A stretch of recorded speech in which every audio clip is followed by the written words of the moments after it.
Why wait for tomorrow when the cost of waiting is your life today? If the door is open now, why do you keep knocking later? What dream dies quietly each time you say, not yet?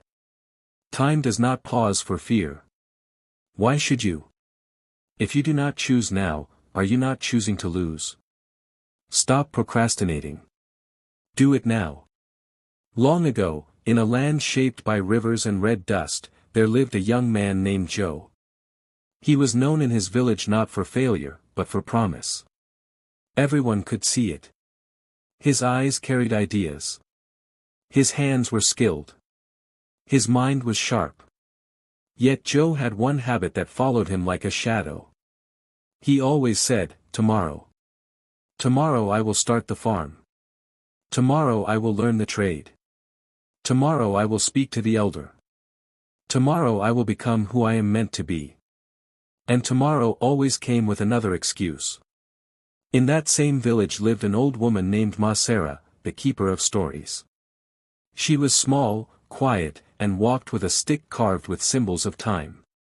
People said she had lived long enough to watch generations rise and disappear like morning mist. One evening, Serah called Joe to sit beside her fire. You have strong seeds, she said, handing him a small cloth pouch. But seeds rot if they are never planted. Joe smiled politely. I will plant them tomorrow. Serah looked at him for a long time, then nodded. Tomorrow is a dangerous place, she said. Many lives are buried there. Joe laughed softly and went home. Days passed. Then weeks. Then seasons. The village announced a great opportunity. A new trade route was opening.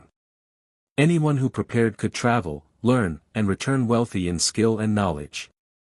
The elders gave everyone one full season to prepare. Joe was excited. This was his moment. But preparation required discipline. Waking early. Training daily. Learning numbers and negotiation. Joe told himself he had time. Today I am tired. Today I will rest. Tomorrow I will begin seriously. Others in the village struggled, failed, learned, and tried again. Joe watched them from a distance, confident in his potential, comforted by the idea that he could start any time. Then one morning, the drums sounded. The season had ended. The caravan was leaving at sunrise. Joe ran to the elders. Give me one more week, he begged. I am ready to begin now.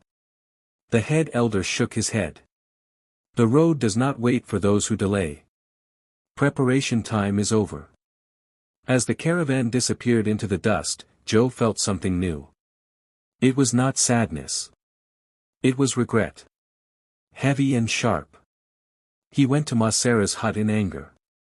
Why did you not warn me harder? He asked. She placed another log on the fire. I warned you the way life warns everyone, she said. Softly at first. Then with consequences. That night, Serah told Joe a story. She spoke of a river that once flowed gently. Villagers crossed it whenever they wished. One day, they said, we will build the bridge tomorrow. The river grew stronger each year. When they finally decided to build, it was too wide, too wild. Many never crossed again. Procrastination, Serah said, is a small decision repeated until it becomes a prison. Her words struck deep. The next morning, Joe did not wait. He woke before the sun. He cleaned his tools. He walked to the fields. He planted the seeds Serah gave him, even though it was late in the season. Others laughed. Why start now? You already missed your chance.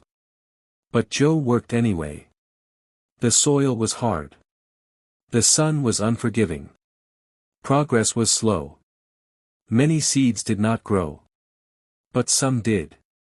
Every day, Joe showed up. Not because he felt motivated, but because he remembered the pain of waiting too long. Months later, when another opportunity came, Joe was ready. Not perfect. Ready. This time, when the elders called, Joe stepped forward without fear. He traveled. He learned. He failed again, but now failure was a teacher, not an excuse. When he returned years later, he did not return as the most talented man, but as the most disciplined. He visited Serah, now very old. "You were right," Joe said quietly. "Starting late was painful. But not starting was deadly." Serah smiled. "Remember this," she whispered. "Action creates clarity. Waiting creates fear." When Serah passed, the villagers carved her final words into stone. "Do it now. Not because you are ready, but because time will not ask again." And so, wherever Joe went, he told this story. To farmers. To traders. To young dreamers sitting on ideas they called potential.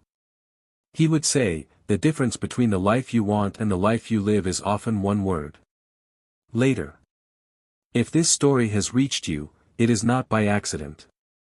The seed is already in your hand. The time is already now. Do not bury your life in tomorrow. If this story spoke to you, do not wait. Start today. Comment now if you are choosing action over delay.